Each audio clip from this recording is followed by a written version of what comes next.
अरे भाई, क्या आप जानते हैं कि इस समय पर जो कश्मीरी हिंदुओं के खिलाफ अटैक हो रहे हैं सिर्फ उसके लिए ही नहीं बल्कि 1990 में जो कश्मीरी हिंदू एक्सोडस हुआ है उसके लिए भी कश्मीर फाइल्स रिस्पॉन्सिबल है। भैया उतना ही नहीं, मोपला मैसेकर के लिए, डायरेक्ट एक्शन डे के लिए, नोआखाली मैसेकर के लिए, कश्मीरी हिंदुओं के नरसंहार के लिए, पाकिस्तान में जो हर साल लड़कियां किडनैप होकर जबरदस्ती इस्लाम में बदल दी जाती है उसके लिए भी, इन सब के लिए जिम्मेदार कश्मीर फाइल्स है। आपको लग रहा होगा अरे यार क्या बकवास कर रहे हो, लेकिन आज मैं आपको दिखाता हूँ कि किस तरह से हमारे सेक्युलरिज्म के ठेकेदार बेसिकली यही चीजें सजेस्ट कर रहे हैं। अफजल हम शर्मिंदा हैं, कश्मीर फाइल्स बनाने वाले आज तक जिंदा हैं।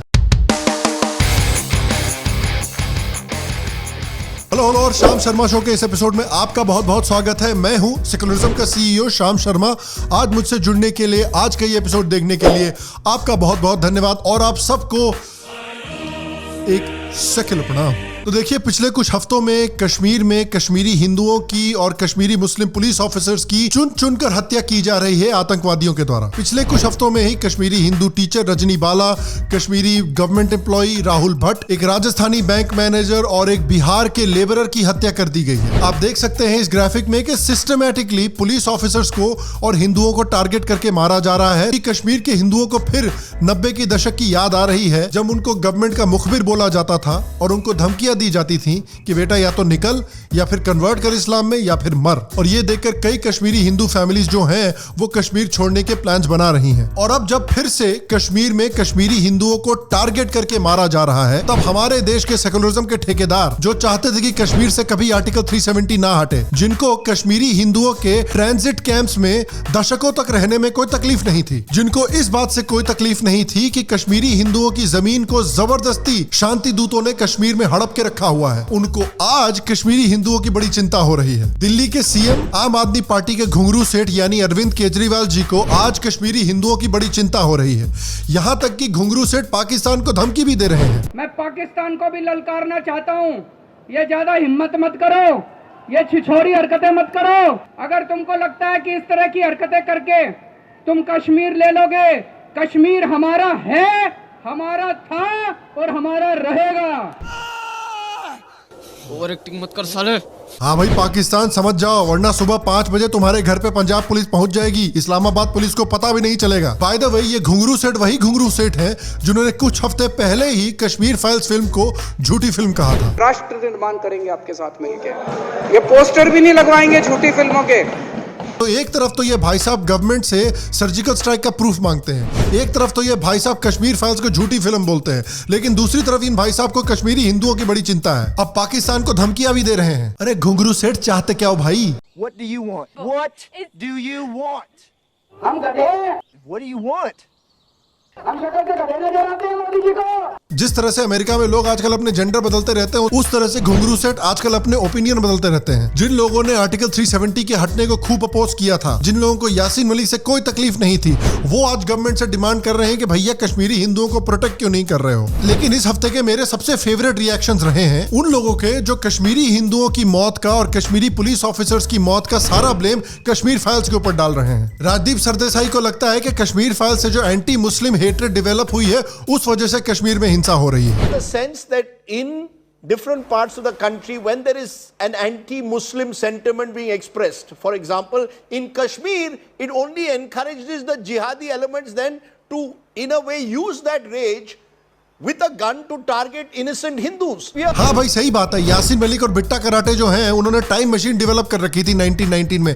30 साल आगे बैठ के गए थे 2022 में, देखा कश्मीर फाइल्स निकल कर आई है और फिर वापस जाके कश्मीरी हिंदुओं को मारने लगे, है ना। आप सोच लो यार, जो लोग इस समय पर बोल रहे हैं ना कि कश्मीर फाइल्स की वजह से कश्मीर में हिंसा हो रही है, इन लोगों का कोई भरोसा नहीं है कल को आके ये ना बोल दें कि मुस्लिम हमको योगा भी देकर गए हैं। विशाल ददलानी भी कह रहे हैं कि सारी गलती कश्मीर फाइल्स की है और गवर्नमेंट से सवाल करने में लोगों की फटती है। सर जी, ऐसा है, जिन लोगों की जिहादी आतंकवाद का नाम लेने में फट के फ्लावर हो रखी हो, उन लोगों को फटने फाड़ने के बारे में ज्यादा बातें नहीं करनी चाहिए। आरफा खानम भी मानती हैं कि ये सारी सिचुएशन की गलती कश्मीर फाइल्स की है। हाँ भाई, इस समय जो हिंसा हो रही है वो कश्मीर फाइल्स की वजह से हो रही है, और 1990 में जो कश्मीरी हिंदू एग्जोडस हुआ था वो तो दूध का कर्ज फिल्म की वजह से हुआ था ना।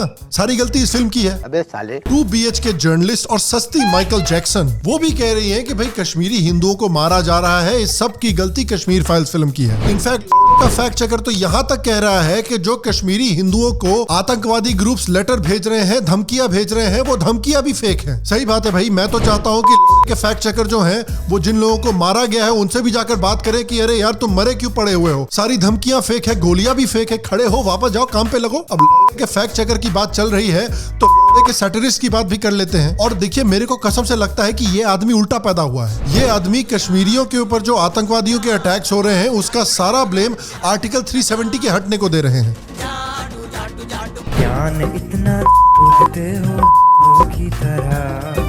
ये इतने बड़े सैटिरिस्ट हैं कि ये सिर्फ गवर्नमेंट के साथ सटायर करते हैं। कश्मीर में जो इस्लामिक आतंकवाद चल रहा है उस पे सटायर करने पे फटती है इनकी फटी, सटायर हटी। इनको पता है कि मोदी को गरियाने में तो करियर को बहुत फायदा होता है, लेकिन अगर कश्मीर में इस्लामिक आतंकवाद को गरियाएंगे तो आज जो राहुल भट्ट के साथ हुआ है कल इनके साथ ना हो जाए। हमारे विडंबना कुमार जी ने भी आतंकवादियों का जांच चेक किया और जांच चेक करके उन्होंने डिसाइड किया कि कश्मीर में जो आतंकवाद हो रहा है उसका रिलीजन से कोई लेना देना नहीं है। कि हिंदी अखबारों और चैनलों के जरिए हिंदी प्रदेशों में इसे धर्म का मुद्दा बना दिया जाता है।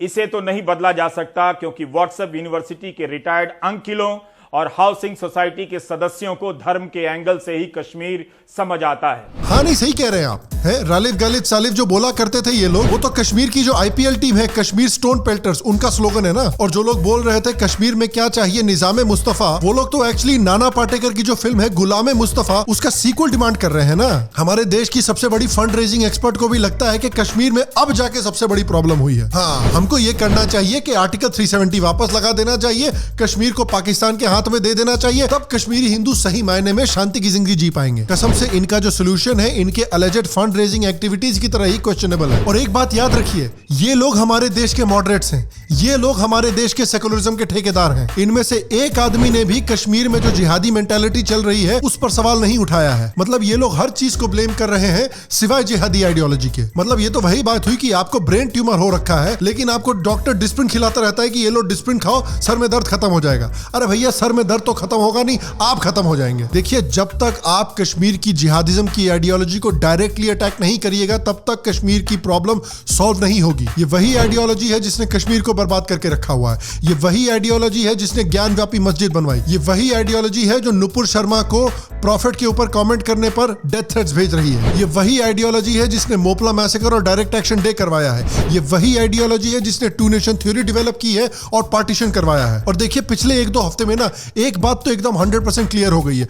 हमारे देश के जो सेकुलरिज्म और डेमोक्रेसी के ठेकेदार हैं ये लोग प्रॉब्लम सजेस्ट करते रहेंगे, सोल्यूशन कभी सजेस्ट नहीं करेंगे।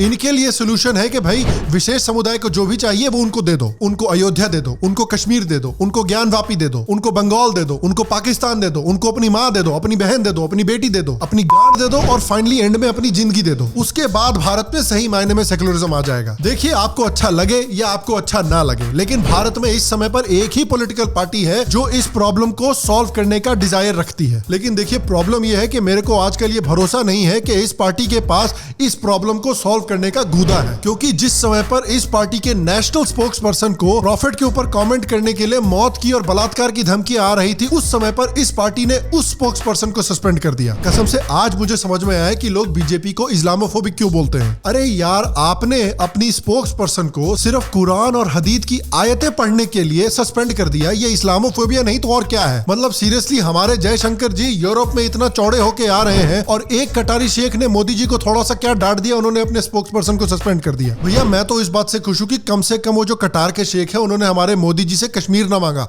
वरना पता नहीं क्या हो जाता आज। अब देखिए मुझे ये नहीं पता कि गवर्नमेंट में इस समय पर गूदा है कि नहीं है, लेकिन मुझे इतना पता है कि अगर गवर्नमेंट इस प्रॉब्लम को परमानेंटली सॉल्व करना चाहती है तो हमारे देश के कुछ एक्सपर्ट्स ने कुछ सॉल्यूशंस प्रोवाइड किए हैं जो इस प्रॉब्लम को फाइनली सॉल्व कर सकते हैं। सबसे पहले देखिए जो गवर्नमेंट ने कुछ एक्शंस लिए हैं उनको मैं क्रेडिट देना चाहता हूं और उनकी मैं सराहना करना चाहता हूं, क्योंकि अगर आप देखिए तो 2020 में गवर्नमेंट ने 4 लाख डोमिसाइल सर्टिफिकेट्स इशू किए थे जिसमें almost 60,000 certificates west Pakistani refugees को दिए गए थे, ऑलमोस्ट 3,000 सर्टिफिकेट्स वाल्मीकिस को दिए गए थे और ऑलमोस्ट 800 गोरखास को दिए गए थे। कुछ एक्सपर्ट्स ने सजेस्ट किया है कि ये जो फिगर है ये 2022 में डबल हो गया है। तो कम से कम ये तो दिख रहा है कि गवर्नमेंट जो है वो कश्मीर की जो डेमोग्राफिक सिचुएशन है उसको बैलेंस करने की कोशिश कर रही है। गवर्नमेंट ने big landed estates abolition act को भी रिपील किया है और जिस प्रॉपर्टी को भी कश्मीरी हिंदुओं ने या तो छोड़कर या 1989-1990 में जल्दी से बेचकर कश्मीर छोड़ा था, उन सारे सेल्स को अवैध डिक्लेयर कर दिया है। और गवर्नमेंट ने कहा है कि जिन मुस्लिम्स ने भी उन प्रॉपर्टी पर कब्जा करके रखा हुआ है उनको वो प्रॉपर्टी छोड़नी चाहिए। उसके ऊपर से अकॉर्डिंग टू द हिंदू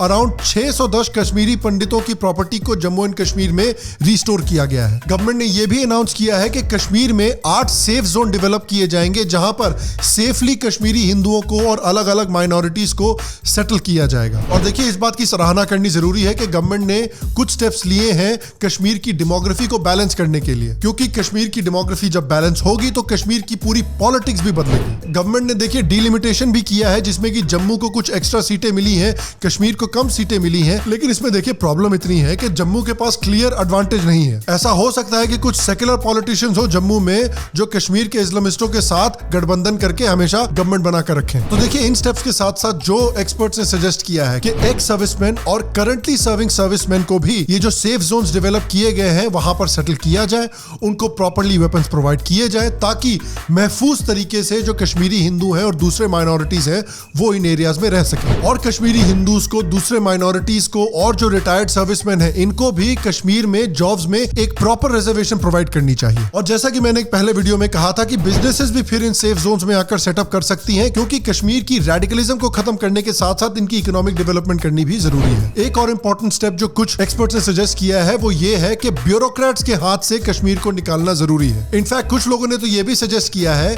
कि जिन लोगों का खून किया गया है कश्मीर में पिछले कुछ हफ्तों में, उनको ब्यूरोक्रेट्स ने जबरदस्ती सेफ जोन में डालने के बजाय हाई डेंजर जोन में डाला था जहां पर टेररिस्ट एक्टिविटी ज्यादा होती है, और देखते देखते इन लोगों का खून हो गया। तो जिन ब्यूरोक्रेट्स का हाथ था इन लोगों को हाई डेंजर एरिया में डालने का, उनको नौकरी से निकालकर उनके ऊपर कड़े से कड़ा स्टेप लेना जरूरी है। और देखिए, एक बड़ा सजेशन जो कई एक्सपर्ट्स दे रहे हैं वो ये है कि बीजेपी की जो गवर्नमेंट है वो कश्मीर के लोगों का दिल जीतना चाहती है इकोनॉमिक डेवलपमेंट देकर, उनको पैसे देकर, लेकिन एक बिगड़े हुए बच्चे को आप पैसे देकर नहीं मना सकते। खालिस्तानी आतंकवाद को आपने प्यार के साथ, पैसे के साथ नहीं खत्म किया था। एक बार टेररिज्म को पूरी तरह से खत्म किया जाए उसके बाद ही आप हार्ट्स एंड माइंड्स को चेंज कर सकते हैं। महाभारत में युधिष्ठिर जी ने भी यही ट्राई किया था, बहुत बार प्यार से समझाने की कोशिश की उन्होंने, लेकिन अंततः महाभारत का युद्ध करके कौरवों को हरा कर ही उनको इंसाफ मिला। तो एक्सपर्ट्स कह रहे हैं कि जिस तरह से सुपर कॉप केपीएस गिल ने पंजाब में खालिस्तानी आतंकवाद को खत्म किया था, वही स्टेप्स हमें कश्मीर में लेने की भी जरूरत है। केपीएस गिल कहते थे कि भाई जो लोकल पुलिस है